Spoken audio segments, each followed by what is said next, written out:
देखिए ये एटीपी और एनएडीपी, ये जो बना था ये कहाँ पे जाएगा, C3 साइकिल में या केल्विन साइकिल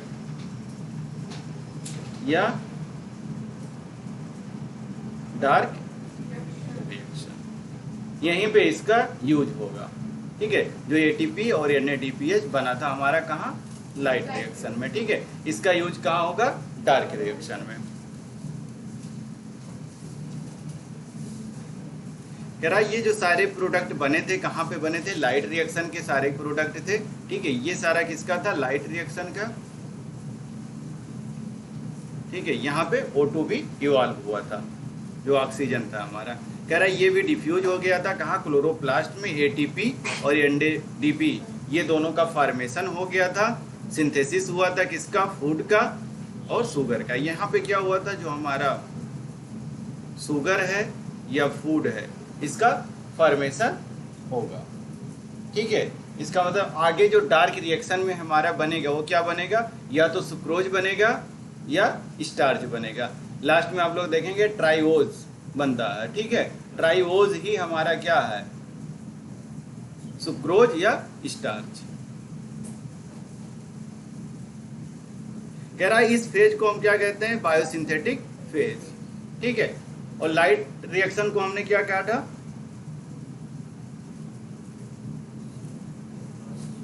लाइट यहाँ पे अगर डार्क फेज को हम बायोसिंथेटिक फेज बोल रहे थे, तो लाइट रिएक्शन के फेज को क्या कहे थे, फोटोसिंथेटिक फेज, क्योंकि वहां पे फोटॉन आ रही थी, लाइट आ रही थी। ठीक है,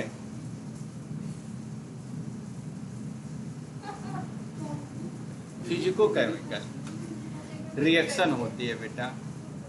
ठीक है, कोई कह रहा कि इसको हम क्या कहते हैं, बायोसिंथेटिक फेज कहते हैं। ठीक है, हम लोगों को पढ़ना है basically C3 cycle, C4 cycle या कैम, तीन चीजें आज पढ़नी है। C3 साइकिल में हम लोगों को देखना है कि जो एटीपी हमारा एनएडीपीएच बना है, ठीक है, वो कहाँ जा रहा है। उसके बाद में C4 में कौन सा स्टेबल प्रोडक्ट बन रहा है, C3 में कौन सा स्टेबल प्रोडक्ट बन रहा है, उसी के बिहाफ पे ही उसका नाम पड़ा हुआ है। क्या C3 साइकिल में सिर्फ और सिर्फ C3 प्लांट रहते हैं या C4 प्लांट भी रहेगा, या C4 प्लांट में C3 C4 दोनों प्लांट रहते हैं, सोच के बताइए तब तक।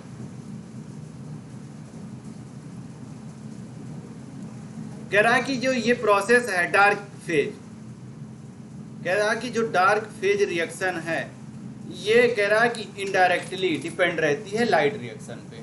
ठीक है, डायरेक्टली डिपेंडेंट नहीं है, कैसे है, इनडायरेक्टली। क्यों, क्योंकि उसके प्रोडक्ट ऑफ लाइट रिएक्शन पे डिपेंड करता है। ये किस पे डिपेंड करता है, प्रोडक्ट ऑफ लाइट रिएक्शन पे। डार्क फेज जो है किस पे डिपेंड कर रहा है,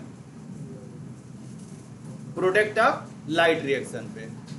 लाइट रिएक्शन पे डायरेक्टली ये डिपेंडेंट नहीं है, लेकिन उसके प्रोडक्ट पे डिपेंडेंट है। उसका प्रोडक्ट क्या है, एटीपी और एनएडीपीएच। कह रहा यही है, यही दोनों है। ठीक है,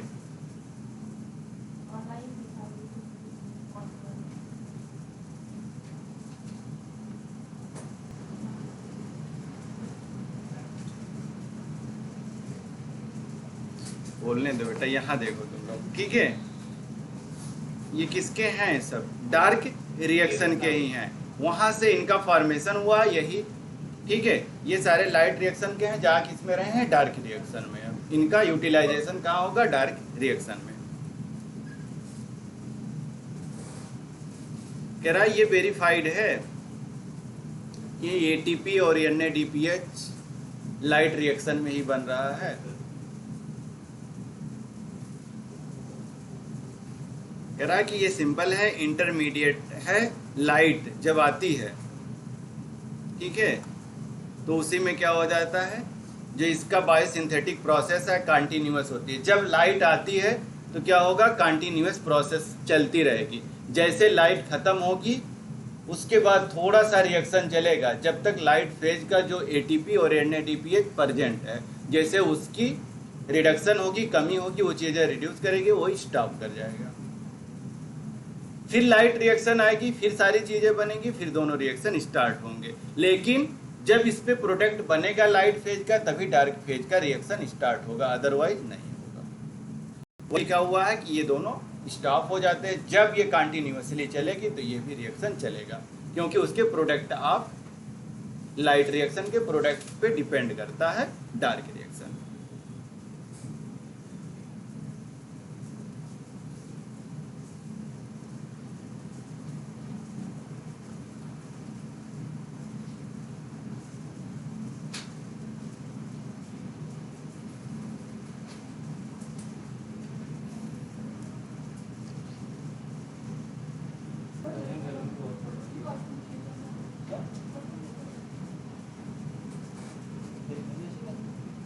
इसमें वही चीज कह रहा है कि कंटिन्यूएशन होता है सम टाइम, उसके बाद में ये रिएक्शन स्टॉप हो जाती है। जैसे एटीपी और एनएडीएचपी का कंसंट्रेशन कम होगा, धीरे धीरे डार्क रिएक्शन हमारा क्या होगी, स्टॉप होती चली जाएगी। वही कह रहा है कि लाइट अगर अवेलेबल होगा तो फिर से दोबारा स्टार्ट हो जाएगी वो।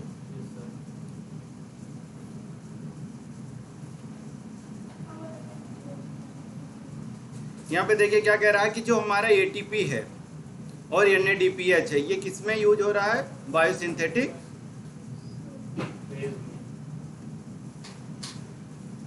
फेज में। ठीक है, बायोसिंथेटिक का मतलब डार्क रिएक्शन वाला जो फेज है वहां पे ये यूज हो रहा है। कह रहा है इससे पहले हम लोगों ने पढ़ा है कि CO2 कंबाइन होता है H2O के साथ, प्रोडक्ट बनाता है शुगर। कह रहा है कि CO2 आता है, H2O आता है, जिसके बाद में यहाँ क्या बन जाता है, शुगर।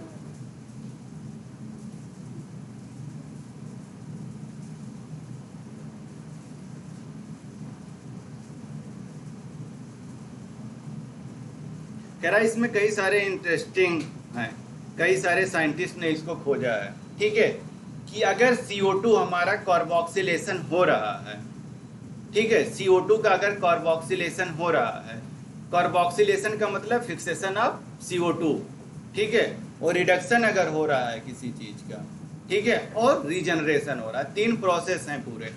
एक तो पहले कह रहा है कि CO2 का क्या होगा, फिक्सेशन होगा, दूसरा कह रहा है रिडक्शन होगा, तीसरा कह रहा है कि रीजनरेशन होगा। ठीक है, दोबारा वो चीज़ क्या होगी, जनरेट होगी।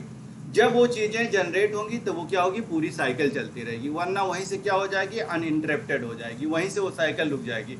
अगर किसी भी चीज़ का रीजनरेशन नहीं होगा तो क्या होगा, आपने क्या देखा था कि इलेक्ट्रॉन आता था सन से, ठीक है, स्टार्ट तो हो जाता था PS सेकंड, ठीक है, इलेक्ट्रॉन हमारा, लेकिन जब हम फोटोलिसिस ऑफ वाटर कराते थे तब उसमें इलेक्ट्रॉन कंटिन्यूअस मिलता था उसको।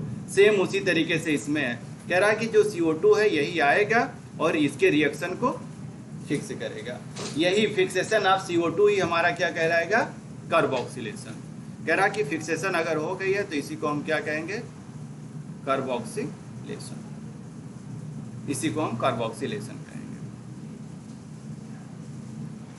कह रहा कि अगर आप देखें किसमें, केल्विन साइकिल में, जिसको हम लोग क्या कहते हैं, C3 साइकिल।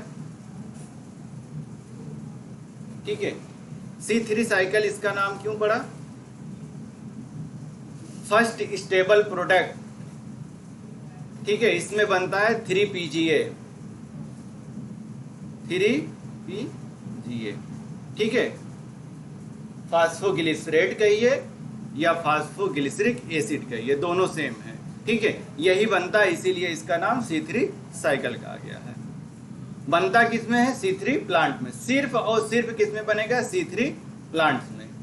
जिस C3 प्लांट्स में बनता है इसीलिए उस प्लांट को हम C3 प्लांट कहते हैं।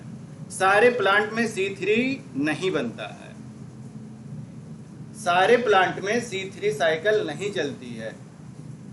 ठीक है, इसीलिए आगे चल करके C4 साइकिल ढूंढा गया। उसमें C4 साइकिल में क्या होता है, first stable product ऑक्जेलो acetic acid बनता है जो 4 कार्बन का होता है। यहाँ पे 3 कार्बन कंपाउंड है, इसीलिए इसको तीसरी साइकिल कहा गया है। वही कह रहा है कि जब मेल्विन या केल्विन थे, इनके साथ 2 साइंटिस्ट और थे। एक का नाम था बेंसन, दूसरे का नाम था बेसम। ठीक है, बेंसन और बेसम, और केल्विन, ये थे। लेकिन मेनली ढूंढा किसने था? केल्विन ने। इसीलिए इस साइकिल का नाम केल्विन साइकिल पड़ा। इन्होंने क्या किया था? रेडियो एक्टिव आइसोटोप लिया। क्या लिया था? Radio active isotope. Heavy radio isotope नहीं लिया इन्होंने, सिर्फ और सिर्फ क्या लिया है? Radio isotope. ये क्वेश्चन 2 या 3 बार पूछा गया है। कौन सा लिया है? कार्बन 14। ठीक है। किस पे किया है इन्होंने अपना पूरा? एल्गी पे। ठीक है। यहां से सिर्फ 3 क्वेश्चन पूछते हैं कि केल्विन ने किस पे वर्क किया है? एल्गी पे। कौन सा रेडियो एक्टिव यूज किया है? ठीक है, C14। इसका नाम C3 साइकिल क्यों पड़ा? क्योंकि फर्स्ट स्टेबल प्रोडक्ट हमारा जो बनता है 3 कार्बन कंपाउंड बनता है जिसका नाम PGA है।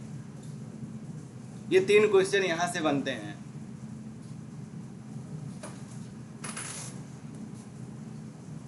वही कह रहा है कि फर्स्ट जो CO2 है फिक्सेशन होता है प्रोडक्ट में और वो बनता क्या है? 3 कार्बन, जिसका नाम यही है PGA। ये 3 कार्बन कंपाउंड है, फास्फोग्लिसरिक एसिड या फास्फोग्लिसरेट।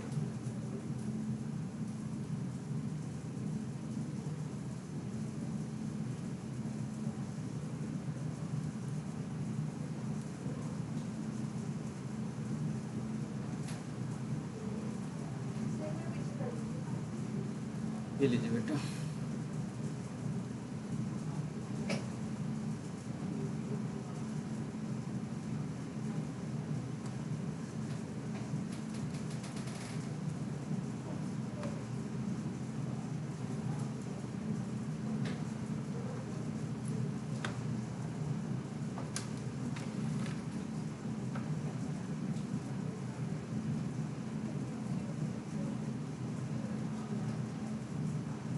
बस इनका 3 चीजें याद रखिएगा केल्विन का। ठीक है। C14 पे इन्होंने काम किया, एल्गी पे किया, ठीक है, और रेडियो एक्टिव आइसोटोप इन्होंने यूज किया। हैवी रेडियो एक्टिव आइसोटोप नहीं यूज किया इन्होंने। क्या किया है? Radio active isotope. जो पहला स्टेबल कंपाउंड बनता है 3 कार्बन बनता है, इसीलिए इसका नाम C3 साइकिल कहा गया।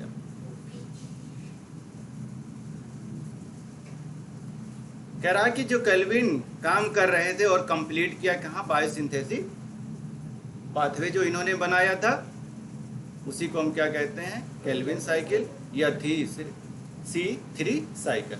ठीक है। ये है।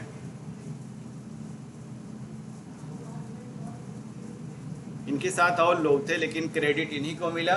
नोबेल प्राइज भी मिला इनको 1961 में। कह रहा कि जो फर्स्ट स्टेबल प्रोडक्ट बना था वो क्या था? 3PGA, जो 3 कार्बन कंपाउंड था। कह रहा कि जो फर्स्ट स्टेबल प्रोडक्ट बना वो क्या है? PGA है, जो कैसा था? 3 कार्बन कंपाउंड। इसीलिए इसका नाम C3 साइकिल पड़ा था। कह रहा है कि कितने कार्बन और एटम इसमें होते हैं C3 साइकिल में?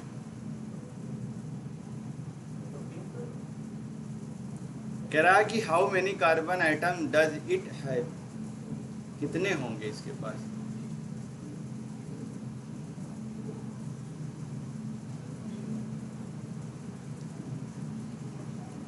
हे भगवान, क्या पढ़ोगे? यहाँ देखो 3 कार्बन, यहाँ देखो 3 कार्बन, यहाँ देखिए 3 कार्बन। C3 cycle 3 carbon. इसे पढ़ोगे तो क्या होगा बताइए आप लोगों का? ऐसे ही है। हाँ? सार नहीं लिखा है।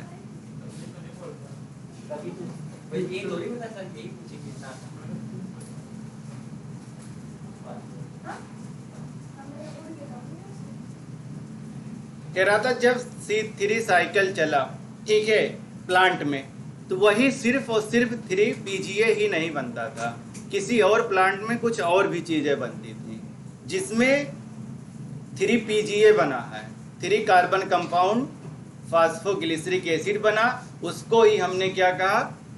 C3 साइकिल, उसी को हमने क्या कहा, C3 प्लांट। ठीक है, दोनों चीजें जिसमें PGA बना है 3 कार्बन कंपाउंड, उसी को हम C3 प्लांट कहेंगे।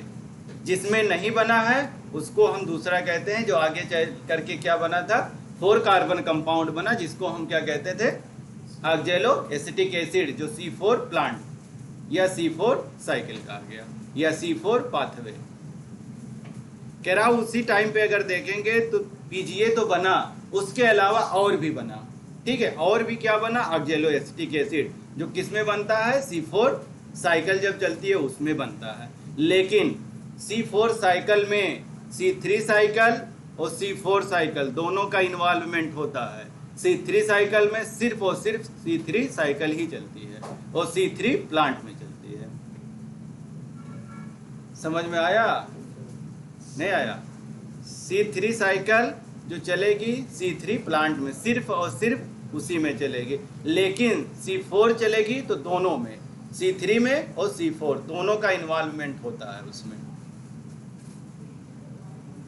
कह रहा होता क्या है कि इसमें जो CO2 फिक्सेशन करते हैं और प्रोडक्ट बनता है, अदर प्लांट में और कुछ फॉर्म हुआ, और कुछ जो फॉर्म हुआ था उसी को हम लोगों ने आगे साइंटिस्ट ने क्या कहा कि OAA बना, जिसको हम क्या कहते हैं, ऑक्जेलो एसिटिक एसिड। ये क्या था, 4 कार्बन कंपाउंड था। ये फर्स्ट स्टेबल प्रोडक्ट था किसका, C4 पाथवे का।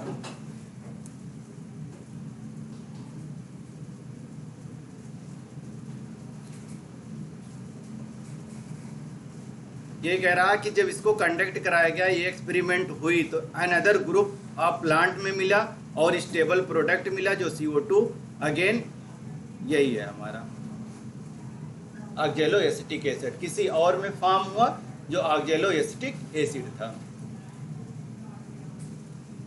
कह रहा कि 4 कार्बन एटम्स जो हमारे हैं, यही है, ये कैसा है, 4 कार्बन कंपाउंड है, ऑक्जेलो एसिटिक एसिड। ये फर्स्ट स्टेबल प्रोडक्ट है C4 का, और C3 का कौन सा है, PGA।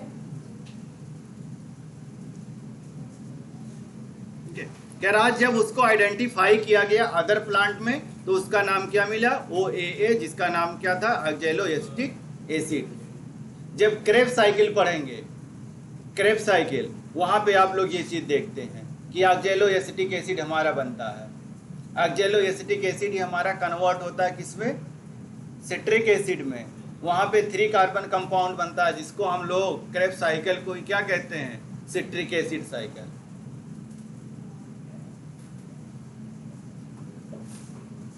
जब ग्लाइकोलिसिस पढ़ोगे, वहां पे क्या देखोगे कि 3 PGA बनता है हमारा, फास्फोग्लिसरिक एसिड बनता है। जब हम जाते हैं कहाँ, पेप के बाद जब लास्ट स्टेप आता है 10, हमारा पाइरुवेट बनता है, ग्लूकोज से स्टार्ट करते हैं। क्रेब्स साइकिल अलग है, कैल्विन साइकिल अलग है। कैल्विन साइकिल फोटोसिंथेसिस में हो रही है। कह रहा है अगर CO2 का एसिमिलेशन देखें फोटोसिंथेसिस के टाइम पे, तो कह रहा है 2 टाइप के होते हैं। कौन कौन टाइप हैं, कह रहा है एक तो हमारा क्या बनता है, C3, जिसमें क्या बना, PGA बना। दूसरा आता है जो हमारा C4 है, ठीक है। कह रहा है इसमें क्या बना, OAA C4 एसिड, ठीक है। इसमें कह रहा है 2 चीजें हैं, जब फोटोसिंथेसिस हुई तो C3 साइकिल में PGA बना, C4 में ऑक्जेलो एसिटिक एसिड बना। यही उसका फर्स्ट स्टेबल प्रोडक्ट था, इसीलिए उसका नाम भी पड़ा, ठीक है। C3 साइकिल को कैल्विन साइकिल कहते हैं, C3 साइकिल कहते हैं, ठीक है। और C4 को हम क्या कहते हैं, हैच एंड स्लैग साइकिल।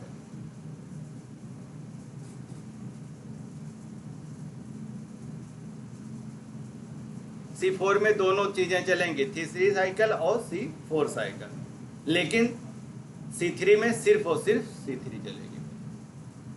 कह रहा है कि 2 ग्रुप होता है, यही शो करता है, एसोसिएटेड कैरेक्टर है। इसको हम लोग डिस्कस करेंगे बाद में, जब रेस्पायरेशन पढ़ा जाएगा तब वहां देखा जाएगा कि क्या हो रहा है। PGA का, PGA किस में कन्वर्ट हो रहा है, PGA हमारा किस में कन्वर्ट हो जाएगा, रिडक्शन होगा उसका PgAl में, फास्फोग्लिसरिक एल्डिहाइड में। एसिड हमारा किस में कन्वर्ट होगा? एल्डिहाइड में। तो वहां पे क्या होगा? रिडक्शन। कह रहा है कि प्राइमरी CO2 एक्सेप्टर कौन होता है यहाँ पे? ठीक है, कह रहा कि जब CO2 आया हमारा, CO2 किसी के साथ बाइंड करेगा, फर्दर रिएक्शन होगी। ठीक है, कह रहा किसके साथ ये बाइंड करता है, कौन इसको एक्सेप्ट करेगा? ठीक है, RUBP यही आता है CO2 का फिक्सेशन करवाएगा। प्रेजेंस ऑफ किस एंजाइम के? रूबिस्को। ठीक है, रूबिस्को जानते हैं क्या है? इसका डुअल नेचर है, सबसे दोगला इंसान है पूरे बायोलॉजी में। ठीक है, यहाँ पे क्या करता है? रूबिस्को ही आता है हमारा।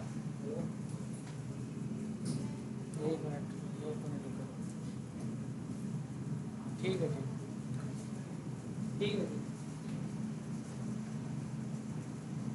कह रहा कि जो CO2 एक्सेप्ट करेगा, प्राइमरी CO2 एक्सेप्टर कौन कर रहा है? RUBP। प्रेजेंस किसके? ये एंजाइम है, मोस्ट अबेंडेंट एंजाइम है पूरे अर्थ पे, सबसे ज्यादा पाए जाने वाला है। कौन? रूबिस्को।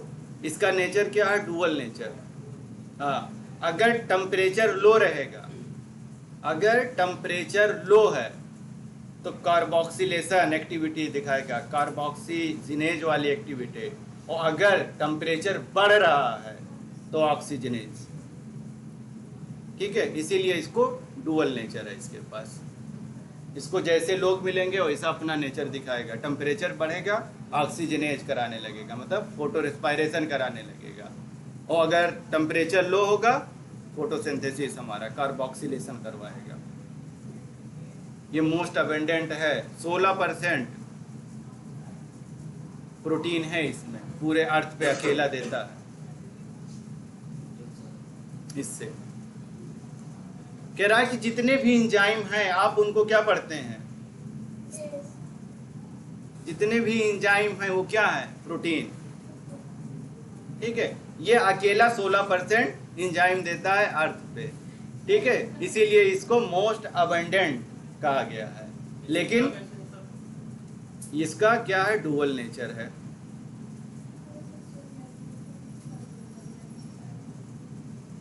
ठीक है, कह रहा है कि मैं जितने भी आइटम्स हैं इनके मॉलिक्यूल्स के यही आफ्टर एक्सटेंड करते हैं कार्बन डाइऑक्साइड का और 3 कार्बन कंपाउंड। ठीक है, 3 कार्बन कंपाउंड हमारा जो है लास्ट में PGA में कन्वर्ट होगा, CO2 आएगा, RUBP उसको का एक्सेप्ट करेगा।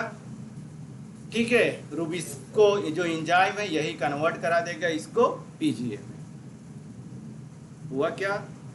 RUBP हमारा यहाँ पे है, CO2 यहाँ से आ रहा है। ठीक है, यहाँ पे PGA में ये कन्वर्ट हो जाएगा, यहाँ पे रूबिस्को रहेगा, इसीलिए इसको ये एक्सेप्ट करता है।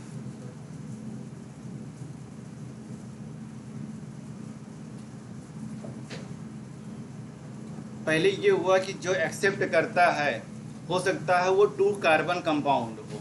ठीक है, पहले लोगों की जो साइंटिस्ट थे उन्होंने जब पढ़ा या देखा तो उनको ये लगा कि जो इसको एक्सेप्ट कर रहा है CO2 को, ठीक है, एक ही कार्बन है, तो उनको लगा कि 2 कार्बन कंपाउंड ही क्या करेगा? CO2 को एक्सेप्ट करेगा। लेकिन जब बाद में और स्टडी हुई तो पता चला नहीं, 5 कार्बन कंपाउंड है जो इसको एक्सेप्ट कर रहा है। उसके अंदर जो कार्बन की संख्या है टोटल कितना है? 5। ठीक है, और उसके साथ क्या है? कीटो ग्रुप है, कीटो ग्रुप, एल्डिहाइड ग्रुप। ठीक है, कीटोनिक ग्रुप पाया गया और एल्डिहाइड ग्रुप अगर पाते हैं तो उसको एल्डिहाइडिक कहते हैं, अगर इसमें कीटोन ग्रुप है कीटोनिक।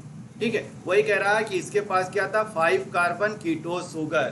कीटोस शुगर का मतलब कीटोनिक ग्रुप इसके अंदर प्रेजेंट था, किसके? रेबुलोज बिस फास्फेट। इसको एक्सेप्ट जो किया वो 5 कार्बन कंपाउंड है, RUBP।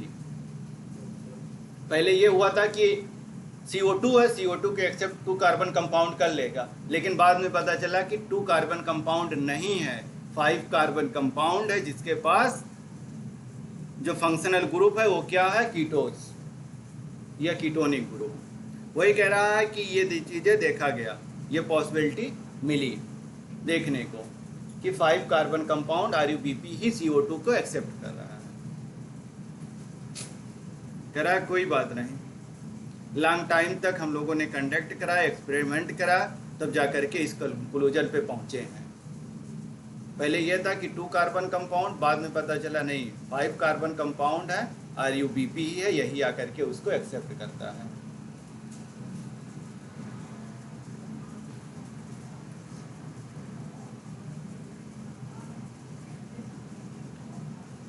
कह रहा है अगर इसको देखा जाए पूरा तो फर्स्ट प्रोडक्ट जो बना था C3 एसिड, C3 एसिड का मतलब ही हमारा PG है, ठीक है, फास्फोग्लिसरिक एसिड या फास्फोग्लिसरेट, दोनों चीजें यही है। कह रहा कि प्राइमरी एक्सेप्टर जो था पहले क्या सोचा गया कि 2 कार्बन कंपाउंड आता है, लेकिन वो नहीं है, आता कौन है, 5 कार्बन कंपाउंड, जिसका नाम RUBP है। कह रहा यही चीज आइडेंटिफाई हुई कि 2 कार्बन कंपाउंड, डिस्कवरी जब इससे पहले नहीं हुई थी तो यही पता चला था कि 2 कार्बन कंपाउंड होगा, लेकिन बाद में पता चला कि 5 कार्बन कंपाउंड।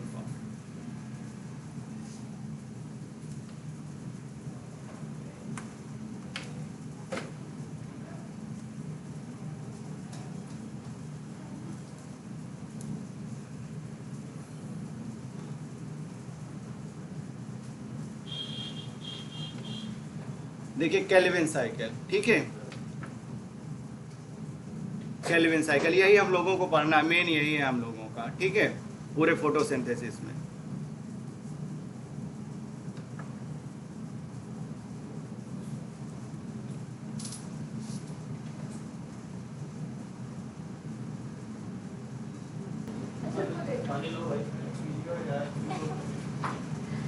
पी लो आराम से,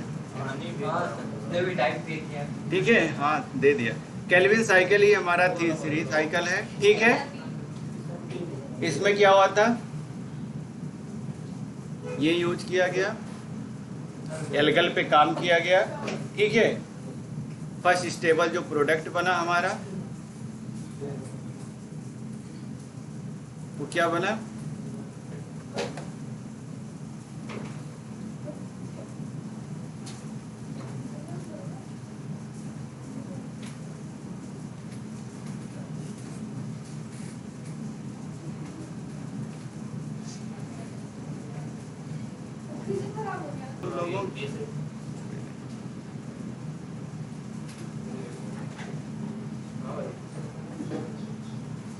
देखिए यही कोवर्कर हैं, बेंसन है, ठीक है। कोचिंग आ रहे हैं तुम्हारे, निकलो बाहर, ऐसे ऐसे बदतमीज पड़े।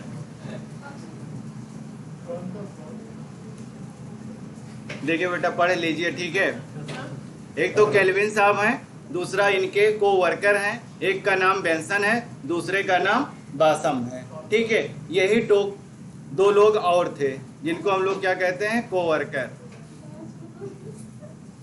कह रहा है लेकिन मेनली जो डिस्कवर किया था किसने किया था, केल्विन ने, ठीक है। यही इसीलिए इनका नाम क्या पड़ा, केल्विन साइकिल।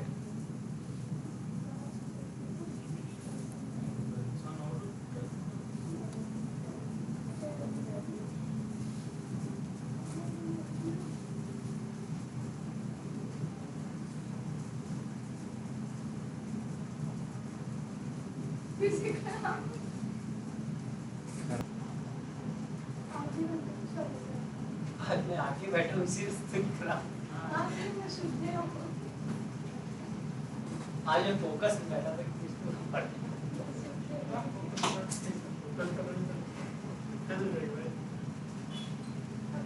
कह रहा है यही केल्विन पाथवे जब ऑपरेट होता है इसी में शुगर का सिंथेसिस हो रहा है, ठीक है।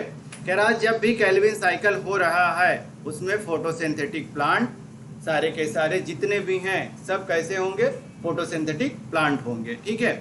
और कह रहा है C3 साइकिल, C4 या एनी अदर पाथवे नहीं होगा। जब भी C3 साइकिल चलेगी तो उसके अलावा कोई और साइकिल ऑपरेट नहीं होगी, सिर्फ और सिर्फ C3 साइकिल चलेगी। जितने भी प्लांट होंगे सारे के सारे कैसे होंगे? C3 प्लांट होंगे। ठीक है, आप लोगों ने नाम पढ़ा होगा मेज का, ठीक है, जिया मेज, ब्रायोफिलम, ठीक है, ये सारी चीजें यहीं पे ऑपरेट होती है।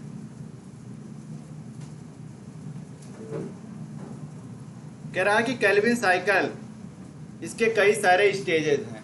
ठीक है, एक तो हमारा पहला स्टेज है कार्बोक्सिलेशन, ठीक है, दूसरा जो है रिडक्शन है, तीसरा जो है रीजनरेशन है। पहले स्टेज में क्या होगा?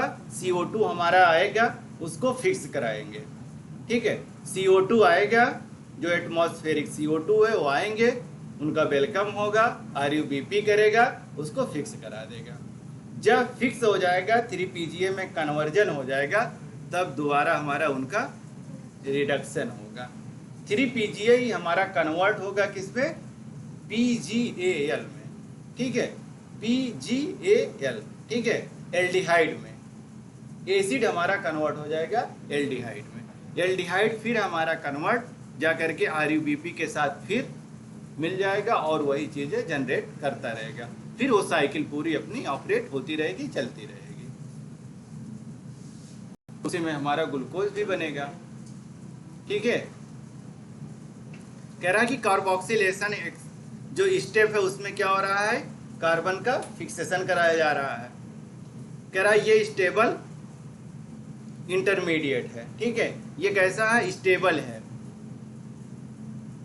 दूसरा कह रहा है जब भी कार्बोक्सिलेशन होता है, इसी स्टेप को क्या कहा गया है? Most crucial step. एक ऐसा स्टेप है, क्रूशियल स्टेप है। ठीक है, किसका? केल्विन साइकिल का। इसमें कह रहा है कि CO2 क्या होता है? यूटिलाइज होता है और कार्बोक्सिलेशन हो जाता है RUBP के हेल्प से। ठीक है, CO2 आता है, RUBP उसको ट्रैप करता है और रुबिस्को आता है, कन्वर्ट कर देता है इसको PGA में। कह रहा है कि जो रिएक्शन कैटेलाइज होता है एंजाइम हमारे आगे RUBP यही करते हैं। कार्बोक्सिलेज एक्टिविटी इसके पास होगी तभी ये जाकर के कार्बोक्सिलेशन करता है रुबिस्को। यही है हमारा रुबिस्को। ये डुअल नेचर है इसका, ये चीज याद रखिएगा। दोगला इंसान है। कह रहा है कि ये क्या करता है? फॉर्मेशन करवा देता है 2 मॉलिक्यूल PGA का। कह रहा है कि CO2 आया, RUBP ने उसको क्या किया? एक्सेप्ट किया, फिर रुबिस्को की हेल्प से इसको कन्वर्जन किया किसमें? PGA में। लेकिन जो PGA बनता है 3 कार्बन कंपाउंड है, ये है 6 कार्बन कंपाउंड, इसीलिए 2 पार्ट में डिवाइड हो जाते हैं। ठीक है, 3PGA 2 बनता है, 2 मॉलिक्यूल ऑफ 3PGA का फॉर्मेशन हो जाता है। कह रहा है यहाँ पे जो फॉर्मेशन होगा वो 2 मॉलिक्यूल ऑफ 3PGA का बनेगा और यही हमारा स्टेबल प्रोडक्ट है। कह रहा है कि जो एंजाइम आता है ऑक्सीजनेशन करवाता है एक्टिविटी, यही हमारा रुबिस्को है। यही रुबिस्को है जिसको हम लोग क्या कहते हैं? RUBP। देखिए RUBP हमारा है।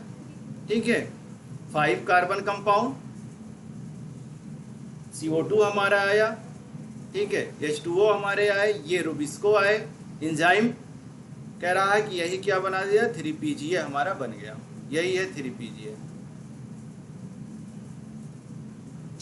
ये हमारा PGA है। ठीक है, 3PGA के कह रहा है कि क्या बनेंगे? 2 मॉलिक्यूल, एक ये बनेगा और एक और बनेगा PGA। 2 मॉलिक्यूल बन जाते हैं यहाँ पे।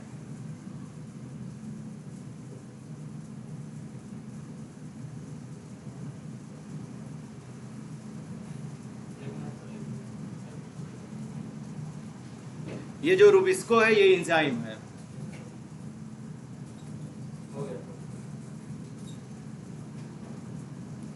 कह रहा है कि कार्बोक्सिलेशन हो गया है, CO2 का फिक्सेशन हो गया है। अब कह रहा है कि उसी का रिडक्शन करना है जो PGA हमारा बना था।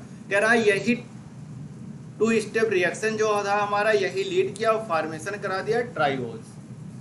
ठीक है, क्या है G3P, यही ट्राइओज हमारा क्या है,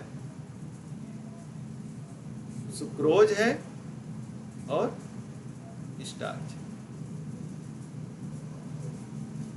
हम लोगों ने इसी के लिए पूरी रिएक्शन स्टार्ट किया था।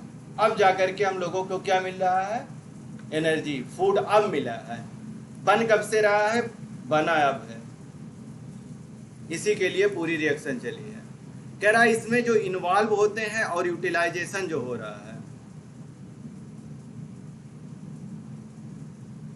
कह रहा है कि इसमें क्या होगा, एटीपी, 2 मॉलिक्यूल ऑफ एटीपी और एनएडीपी, 2 चीजों का इन्वॉल्वमेंट है।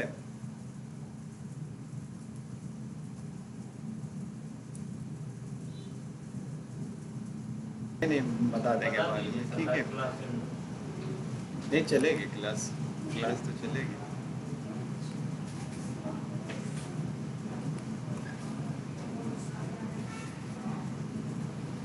बताया कैसे जाएगा, सबसे बड़ी दिक्कत यही है, तुम लोग दिखेगा ही नहीं।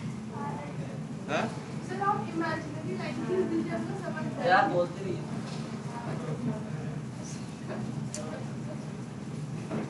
देखिए इसमें यही चीज है कि कह रहा है कि जब एक CO2 फिक्सेशन कराना होता है C3 साइकिल में, एक CO2 का जब फिक्सेशन होगा तो उसके लिए कितने ATP की हमें ज़रूरत पड़ेगी और कितना NADPH की ज़रूरत पड़ेगी। एक CO2 का फिक्सेशन कराने के लिए कितने ATP की ज़रूरत पड़ती है और कितने NADPH की ज़रूरत पड़ेगी। ठीक है, जब हम एक CO2 का फिक्सेशन करवाते हैं तब, ठीक है, वही लिखा हुआ है कि 2 मॉलिक्यूल किसका चाहिए, ATP का, 2 ATP चाहिए हमें और क्या चाहिए, NADP। कह रहा है कि कितना चाहिए, 2 ATP हमें चाहिए और उसके साथ साथ NADPH चाहिए। ठीक है, तब जा करके हमें क्या होगा, एक CO2 को हम फिक्स कराएंगे। ये तो वही CO2 की बात। कह रहा है कि कब हमें एक यूनिट या एक ग्लूकोज का फॉर्मेशन कब होगा। कह रहा है कि ये तो हुई कि एक CO2 के लिए हमें क्या चाहिए, 2 ATP चाहिए और 2 NADPH चाहिए, तब जाकर के हम क्या करा पाएंगे, एक CO2 का फिक्सेशन करवाएंगे। अगर हमें एक ग्लूकोज मॉलिक्यूल बनाना है तब हमें कितना ATP और NADPH खर्च करना पड़ेगा।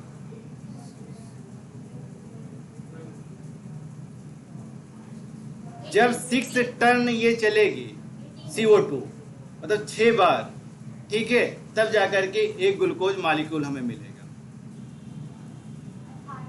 ठीक है, अब उसी हिसाब से कैलकुलेट करिए कि एक ग्लूकोज के लिए हमें कितना देना पड़ेगा ATP और NADPH।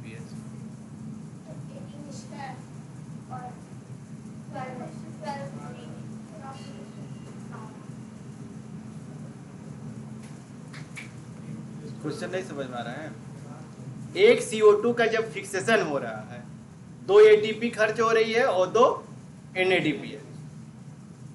ठीक है, कह रहा है कि ये साइकिल कितने बार चलेगी तब जाकर के हमें क्या मिलेगा, एक ग्लूकोज यूनिट। जब ये साइकिल 6 बार चलेगी, ठीक है, 6 बार जब चलेगी तो हमें क्या मिलेगा,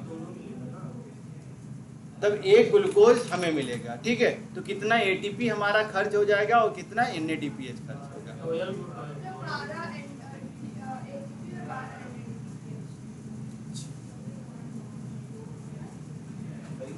एक NADPH कितने के बराबर होता है, कितने ATP के,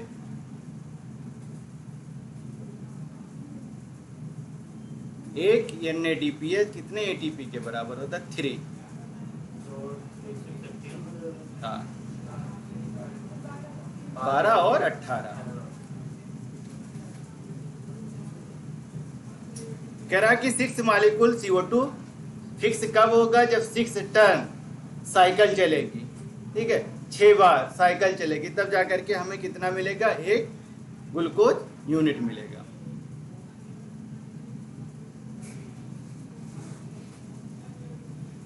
कह रहा है यही कन्वर्ट होता है हमारा किसमें, ट्राइओज में, जो हमारा 3 कार्बन कंपाउंड है, 6 हमारा बनता है लेकिन कन्वर्ट कितने हो रहा है, 3 के 2, 3 PGA, इसका मतलब 6 कार्बन हमारा वहीं पे कंज्यूम हो जा रहा है, ट्राइओज जब बनता है। यही ट्राइओज कह रहा है क्या बनाता है, 1 ग्लूकोज मॉलिक्यूल। इस पाथवे से ये चीज बन रही है।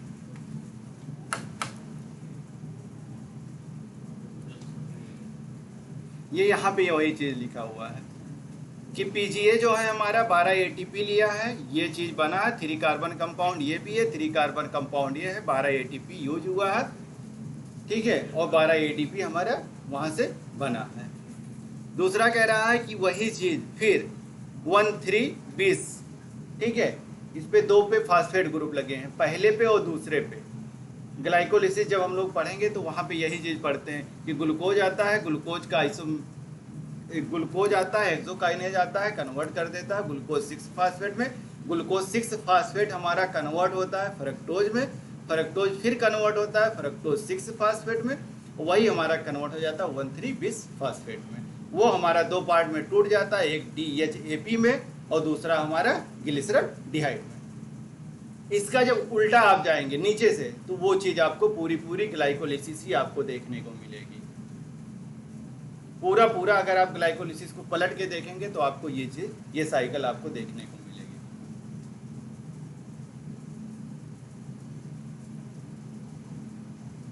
वही कह रहा कि आउट ऑफ 12 जो PGAL है हमारा, ये कह रहा है नेट गेन हमारा 2 हुआ, 2 हमारे बने थे, ठीक है। वही कह रहा है कि 10 हमारे ग्लूकोज यूनिट बच गई है कार्बन, ये यूज हो जाएगा और 6 RUBP हमारा जनरेट हो जाएगा, जो दोबारा से क्या करेगा, रीजनरेशन में हमारा हेल्प करता है।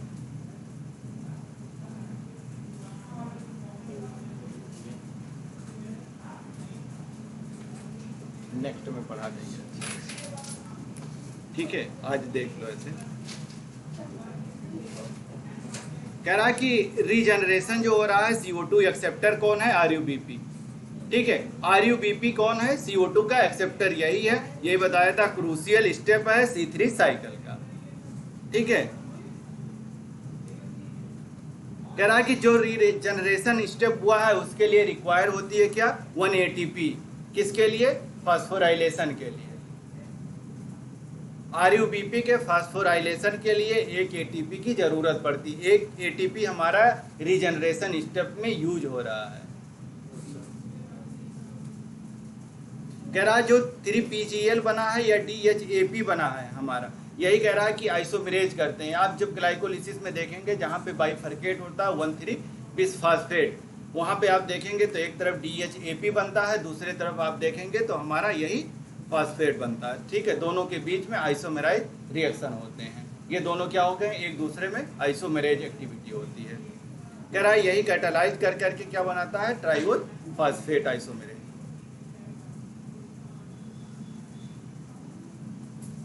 ये कह रहा है एल्डोलेज आता है, फ्रक्टोज में कन्वर्ट हो गया 1,6,20 फास्फेट में, ठीक है। ये 1,6,20 फास्फेट हमारा फ्रक्टोज 6 फास्फेट में कन्वर्ट हो गया, फ्रक्टोज 6 फास्फेट हमारा जाइलुलोज में और इथ्रोज में कन्वर्ट हो गया, ठीक है। ये पूरा उसमें हम लोग पढ़ेंगे ग्लाइकोलिसिस में, ठीक है। कह रहा है इथ्रोज 4 फास्फेट जो है हमारा एल्डोज की हेल्प से क्या होता है, सीटोहेप्टुलोज में और 1,7,20 फास्फेट में कन्वर्ट हो जाएगा। कह रहा है कि सीटोहेप्टुलोज जो है हमारा 1,7,20 फास्फेट जो है कन्वर्ट होगा सीटोहेप्टुलोज में और 7 फास्फेट में, और उसी के साथ साथ क्या है, इनऑर्गेनिक फास्फेट। ये सीटोहेप्टुलोज और 7 फास्फेट हमारा ये कन्वर्ट हो रहा है जेलुलोज में और राइबोज में। ये सारी रिएक्शन आपको कहीं दिख रही है NCERT में, कहीं नहीं, कहाँ है, कुछ नहीं है, ठीक है। कह रहा है कि जेलुलोज हमारा जो है ये राइबोलोज में कन्वर्ट हो रहा है, तो इस पे बहुत ज़्यादा ध्यान देने की जरूरत नहीं है, बस केल्विन साइकिल के जो इम्पोर्टेंट है वही, ठीक है। ये रिएक्शन दिया हुआ है, पढ़ लीजिए, ठीक है। कह रहा है राइबोज 5 फास्फेट, ये जो इस तरह के लिखा है 5 फास्फेट, ये कह रहा है राइबोज 5 फास्फेट में कन्वर्ट हो जाता है तो 2 यूनिट में। फिर कह रहा है राइबोलोज हमारा 5 फास्फेट ये कन्वर्ट हो जा रहा है, इसकी कहीं NCERT में जिक्र नहीं, कहीं भी नहीं मिलेगा, ठीक है। बस आपको ये देखना है कि कार्बोक्सिलेशन हो रहा है RuBP के हेल्प से, CO2 का फिक्सेशन हो रहा है, क्या बन रहा है। उसके बाद में रिडक्शन हो रहा है, फिर क्या बन रहा है। जब रिडक्शन हो करके रीजनरेशन हो रहा है, फिर क्या बन रहा है, उतना ही ध्यान देना है वहाँ पे। ठीक है, ये सारी चीज़ें कह रहा है कि यही हमारा ATP 3 मालिक्यूल ATP और 2 मालिक्यूल ऑफ NADP रिक्वायर होते हैं जब वहाँ पे एंट्री की जाती है। कह रहा है कि कितने ATP और NADP रिक्वायर होंगे फॉर्मेशन ऑफ 1 ग्लूकोज मालिक्यूल के लिए। यही क्वेश्चन हमने पूछा था। 12 ATP और NADP है 8।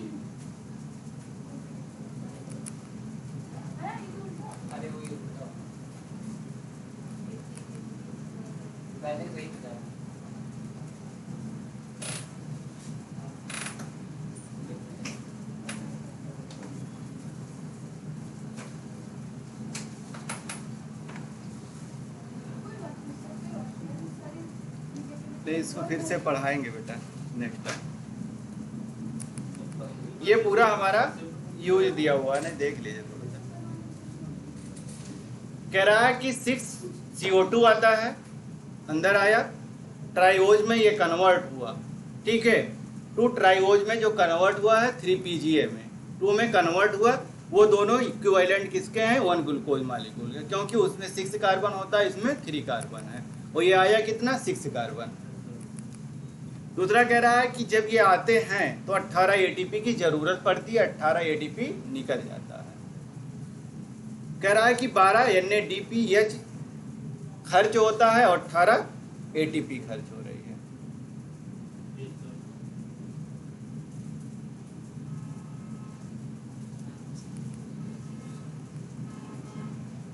कह रहा the process that use the sun energy to make simple sugar is.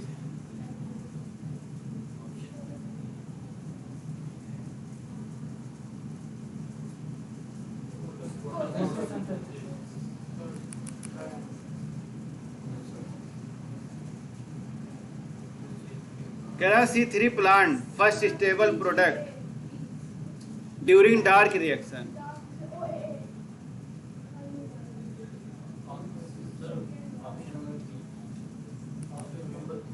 कह रहा कि C3 प्लांट में फर्स्ट स्टेबल प्रोडक्ट क्या बनता है ड्यूरिंग फास्फोराइलेशन, क्या बनेगा। Sir 3 PGA dark reaction, kelvin reaction, सारे रिएक्शन वही हैं, या C3 cycle. First stable product जो बना वही है 3 PGA, ठीक है। कह रहा है कि during dark phase of photosynthesis oxidise हो रहा और रिड्यूस हो रहा है। यहाँ पे क्या डार्क फेज में क्या ऑक्सीडाइज हो रहा है और क्या रिड्यूस हो रहा है। कह रहा है CO2 हुआ है या water, water and CO2, water या NADP या NADPH2 and 2 CO2।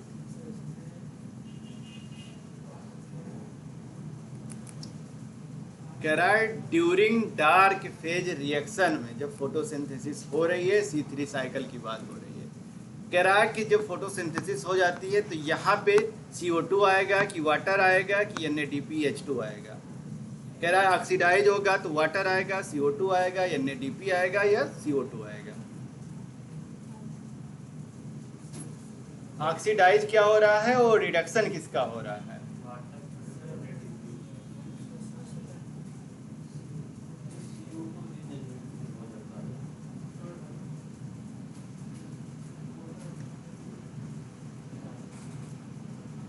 Dark reaction की बात हो रही है। डार्क रिएक्शन का मतलब C3 साइकिल की बात हो रही है, ठीक है, केल्विन साइकिल की बात हो रही है। कह रहा है कि ऑक्सीडेशन किसका होता है, फिर रिडक्शन किसका होगा, NADP। और रिडक्शन कह रहा है कि NADPH2 का ऑक्सीडेशन हो जाता है और CO2 का रिडक्शन हो जाता है। CO2 रीजनरेट पहले CO2 हमारा आता है, एटमॉस्फेरिक CO2 आता है, उसको RUBP से क्या किया जाता है, फिक्स कर दिया जाता है। वो 3PGA में हमारा कन्वर्जन हो जाता है। 3PGA फिर कन्वर्ट होता है 3PGAL में, एल्डिहाइड ग्रुप में कन्वर्ट हो जाता है। जब वहाँ पे कन्वर्जन होता है तो पहला कार्बोक्सिलेशन स्टेप बनता है, दूसरा हमारा रिडक्शन स्टेप बनता है। ठीक है, उसी रिडक्शन स्टेप में ही हमारा क्या होगा, CO2 का रिडक्शन होता है, फिर रीजनरेशन हो जाता है हमारा।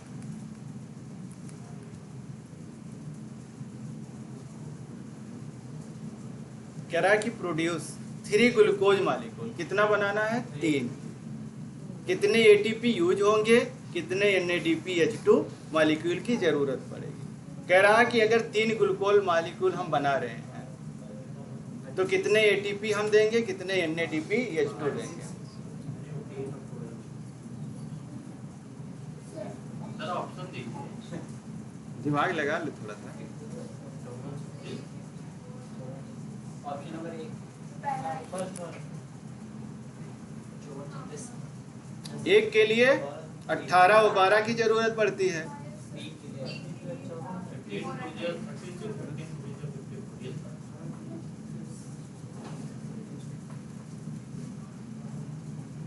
कह रहा है dark reaction require NADPH for, किसके लिए, carboxylation of RUBP, regeneration of RUBP, reduction of PGA या फॉर्मेशन ऑफ एक्सोस शुगर, किसके लिए।